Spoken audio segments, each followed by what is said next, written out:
वर्षानुवर्ष से जो एक परंपरा का निर्वहन कर रही है, ऐसी विजयादशमी का उत्सव पूरी दुनिया मनाने वाली है। आज रविवार था, परसों अन्य अन्य कार्यक्रमों के कारण से नागौर नगर में विद्यार्थी भाग का यह कार्यक्रम आज आयोजित है, किंतु आज हम उसी भाव को अपने अंदर अगले 25 से 30 मिनट तक संचारित करेंगे, जिस हेतु से हम सभी विजयादशमी मनाते हैं।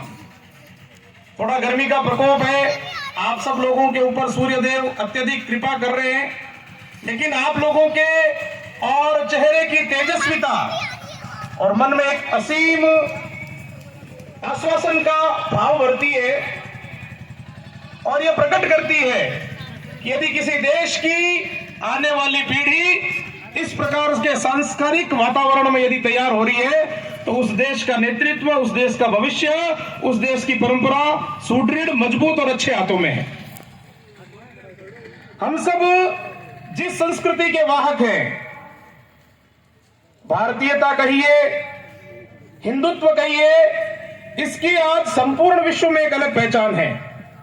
पूरी दुनिया आज इसके नेतृत्व को स्वीकार करने के लिए लालायित है। हमारे पूर्वजों ने इसी दृश्य की कल्पना के लिए इस प्रकार के अनेक उपक्रम हमारे समाज में रचे थे। उनमें से एक था हमारे यहाँ की उत्सवों की संकल्पना। हमारी संस्कृति के बारे में कहा जाता है कि हिंदू संस्कृति का कोई भी दिन ऐसा नहीं है जिस दिन यहाँ कोई उत्सव या परंपरा या तीर्थ, जिसको कह सकते हैं, त्योहार नहीं होता है। हर दिन हमारे यहाँ पर कोई ना कोई त्योहार, उत्सव मनाया जाता है।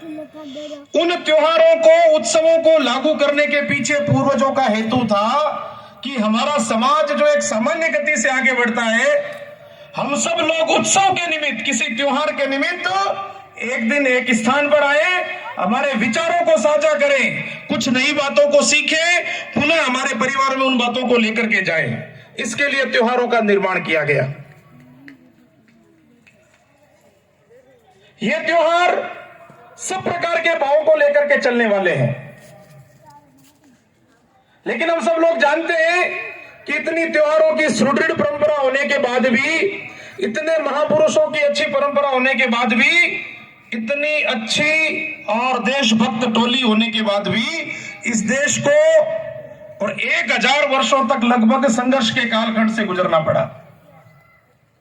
अनेक लोग थे जिनके मन में यह पीड़ा थी कि इतनी अच्छी परंपरा होने के बाद भी क्यों भारत को दुनिया की इन आतताई शक्तियों से संघर्ष करना पड़ा।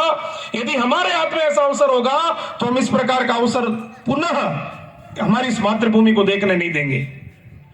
उसी भाव में से 1925 में नागपुर में और एक ऐसा व्यक्तित्व जो बचपन से और देशभक्त और क्रांतिकारी भावों से सराबोर था, जिसने इस मातृभूमि के सच्चे सपूतों को संकट में देखा था, जिसने इस माता को और विभिन्न प्रकार के आतताइयों के समक्ष और कष्ट पाते देखा था, ऐसे उस व्यक्तित्व ने, जिनका नाम परम पूज्य डॉक्टर केशव बलिराम हेडगेवार, जिनका चित्र ये इस मंच के पास में जो लगा हुआ, अपन ने जैसे काली टोपी पहनी, ऐसी काली टोपी जिन्होंने पहन रखी है, 1925 में ये डॉक्टर थे। इन्होंने इसी प्रकार से 12-15 विद्यार्थियों को लेकर के राष्ट्रीय स्वयंसेवक संघ की स्थापना की। स्थापना के पीछे हेतु यही था, भाव यही था कि हमको एक ऐसे राष्ट्रभक्त लोगों का एक संगठन तैयार करना है जो खुद से पहले देश के बारे में सोचेगा, जो स्वयं के बारे में विचार नहीं करेगा, परिवार के बारे में विचार नहीं करेगा, अपनी जाति के बारे में विचार नहीं करेगा। उसका विचार केवल एक स्तर से शुरू होगा और वो स्तर होगा देश। तभी इसका नाम राष्ट्रीय स्वयंसेवक संघ रखा गया। 1925 में शुरू ये परंपरा जो 12-15 लोगों के साथ प्रारंभ हुई थी, परसों इसको 98 वर्ष पूरे हो जाएंगे। 99 वर्ष की यात्रा में यह संगठन प्रारंभ हो जाएगा और 12-15 लोगों से प्रारंभ